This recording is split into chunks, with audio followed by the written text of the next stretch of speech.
à ses besoins. Contribuer à l'amélioration du leadership, de la gestion institutionnelle et de l'environnement politique, économique et judiciaire du Sénégal. Organiser, encourager et appuyer les forums publics destinés à la diffusion et à l'échange. Promouvoir l'équité sociale et sexo-spécifique au niveau... Tout le monde, je ne sais pas si je m'exprime en wolof ou en français, mais voilà. On va garder le français. Merci tout d'abord à Maïssa et à toute l'association Pentimi, donc qui a bien voulu nous inviter pour s'exprimer un petit peu et partager avec vous un certain nombre de réflexions avec bien entendu tous ceux qui sont à la table avec moi. Pour commencer, j'ai juste envie de dire que moi je préfère surtout les échanges, mais je pense que ça va venir après. Alors, comment construire quelle diaspora construire face à cette jeunesse entreprenante? Moi, je pense que dans un premier temps, c'est important de noter le rôle de la diaspora. La diaspora est souvent cantonnée à un rôle d'envoi d'argent, et ça tout le monde le sait. Maintenant, c'est quelque chose qui est important également, puisque ça vient en soutien aux familles qui sont restées au pays. Mais la question s'est posée d'orienter tout ce flux d'argent envoyé vers des secteurs productifs. Et c'est peut-être en ce sens-là qu'on peut faire le lien avec le thème d'aujourd'hui, qui est quelle diaspora construire face à cette jeunesse entreprenante. Il est clair que moi, de mon point de vue, l'entrepreneuriat demeure la clé du développement, parce que sans entreprendre, c'est quand même difficile de se développer, même d'un point de vue individuel. Et ça, on peut aussi le considérer d'un point de vue global, c'est-à-dire à l'échelle d'un pays même. Donc aujourd'hui, par exemple, on sait que l'entrepreneuriat et les principaux problèmes que rencontrent les jeunes, c'est surtout l'accompagnement dans le montage des projets, mais c'est également l'accès au financement. Et l'accès au financement pose problème, puisque quand on est jeune et qu'on n'a pas construit grand-chose encore et qu'on monte un projet et qu'on nous demande, la banque nous demande par exemple de trouver des garants pour pouvoir financer, ça pose problème. Je pense que l'État du Sénégal a essayé d'apporter une solution à cela, dans le sens que, comme on le sait, il y a une agence qui s'appelle ADPME. Il y a également le FONGIP, je pense, qui est spécifiquement dédié à ça, Fonds de garantie des investissements prioritaires. Alors, mais on se rend compte que, et ça c'est pas que le Sénégal, même en Afrique, c'est partout, c'est le même problème.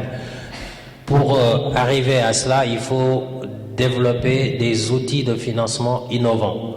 Des outils de financement innovants, on parle de start-up aujourd'hui. On sait très bien que s'il y a des jeunes pousses, des petites entreprises qui se développent et qui peuvent demain devenir des championnes. Et c'est comme ça qu'un État se développe. C'est pas accueillir des multinationales et grignoter par-ci par-là une centaine d'emplois et quelques recettes fiscales, c'est-à-dire en termes d'impôts, pour espérer se développer avec ça. Je pense qu'un pays qui a ça comme ambition n'est pas un pays très ambitieux. Donc l'entrepreneuriat local et donc l'entrepreneuriat de la diaspora, c'est ça qui garantit véritablement le développement de nos pays. Puisqu'à travers ça, il est possible de créer des emplois et à travers ça, il est possible aussi de reverser un certain nombre d'impôts, notamment dans la fiscalité à l'État. Maintenant, comme outil, moi je trouve dommage, je ne sais pas ce que vous en pensez, mais que par exemple la finance participative ne soit pas développée dans nos pays africains et même auprès de la diaspora. Par exemple, même pas un jeune ou quelqu'un qui n'est pas très jeune peut très bien avoir un projet et se faire financer ce projet d'abord par son entourage et ensuite par un public intéressé par ce que cet entrepreneur développe. Aujourd'hui, beaucoup de Français, puisqu'on est en France, se font financer par ce qu'on appelle le crowdfunding, le financement par la foule. Cette finance participative marche très bien, mais pourquoi la diaspora ne pourrait-elle pas monter une plateforme en ligne de crowdfunding? Moi, Daouda Tall, j'ai un projet que je souhaite développer et qui a une utilité, par exemple, sociale.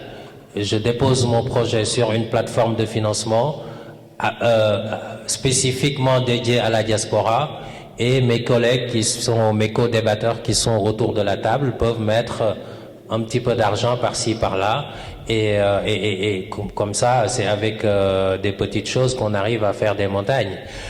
On peut également imaginer l'outil que l'on appelle l'equity, c'est-à-dire, c'est toujours dans la finance participative.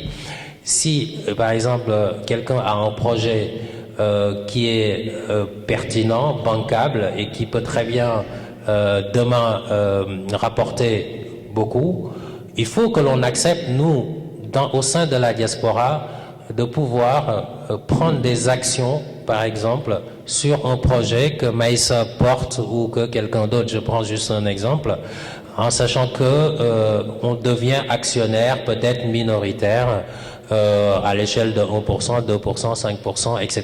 Je pense que c'est comme ça que l'on arrivera aussi à avancer ensemble.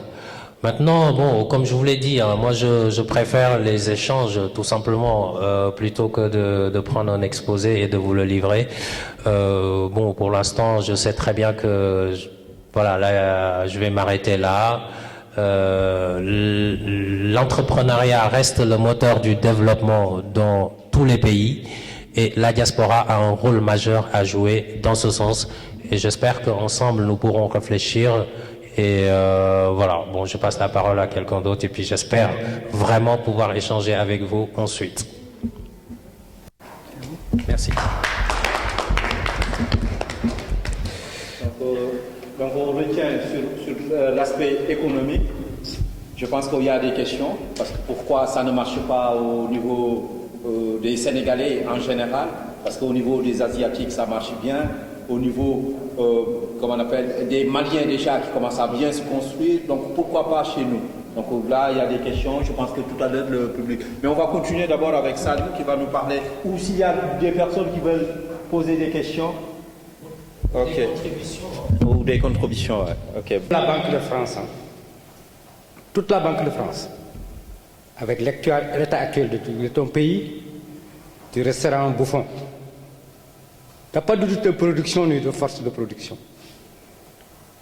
Tu envoies 1 000 € à Dakar, les 999 reviennent en France le lendemain. Tu vis dans un état de gouffre. Il te faut une volonté politique. Ce n'est pas les sous de la diaspora qui va développer le Sénégal. Arrêtons. Arrêtons. Sur 100 € envoyés, ton pays vit d'importation de 85%. Réalité. Réalité. Tu peux avoir l'or du monde, le diamant du monde, le pétrole du monde. Regarde l'Afrique. Avec ton diamant, pétrole, uranium, tu achètes des voitures, l'électricité, les médicaments, l'enseignement. Et toi-même, tu en fais partie. Tu es devenu esclave. Et tu t'appelles diaspora. Tu n'es pas sénégalais. Sur le plan politique et réel, tu appartiens à deux peuples. Le peuple français et le peuple sénégalais. Ceux qui appartiennent au Sénégal sont au Sénégal et ne peuvent même pas avoir de visa pour sortir du pays. Arrêtons. Aujourd'hui, j'espère qu'on va sortir ici avec une ligne claire. Faire savoir à Pentimi que Sénégal debout existe. Et ces deux groupes de familles qui n'ont pas les mêmes identités. L'une des familles est une organisation de masse associative, l'autre est une ligne politique.